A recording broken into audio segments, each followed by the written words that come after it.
ஒரு காட்டில் அம்மா கிளியும் குட்டி கிளியும் வாழ்ந்துட்டு வந்தாங்களாம். அப்போது அம்மா கிளியும் குட்டி கிளியும் ஒரு மலைக்கிலேருந்து பேசிக்கிட்டு இருந்தாங்களாம். அப்போ குட்டி கிளி சொன்னிச்சான், எனக்கு பழ வீடு கட்டணுமான்னு சொன்னிச்சான். உடனே அம்மா குருவியும் குட்டி குருவியும் போய் நிறைய பழம் சேமிச்சிட்டு வந்தாங்களாம். சேமிச்சிட்டு வந்து அழகான ஒரு பழ வீடு கட்டினாங்களாம்.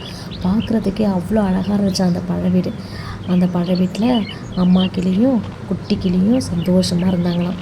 அப்போ அம்மா கிளியும் குட்டி கிளியும் பேசிகிட்டு இருக்கும்போது குட்டி கிளி சொன்னிச்சான், அம்மா எலி வந்தால் என்ன பண்ணுறது இந்த வாசனைக்குன்னு சொன்னிச்சான். அம்மா கிளி சொன்னாங்களா, அதை நீ தான் பார்த்துக்கணுண்டா சொல்லி சிரிச்சாங்களாம். அந்த வீடை பார்த்து காட்டில் உள்ள எல்லா பறவைகளும் விலங்குகளும் வந்து இதுதான் இருக்கிறதுல இனிமையான வீடுன்னு சொன்னிச்சான். கதை எப்படி இருக்குது?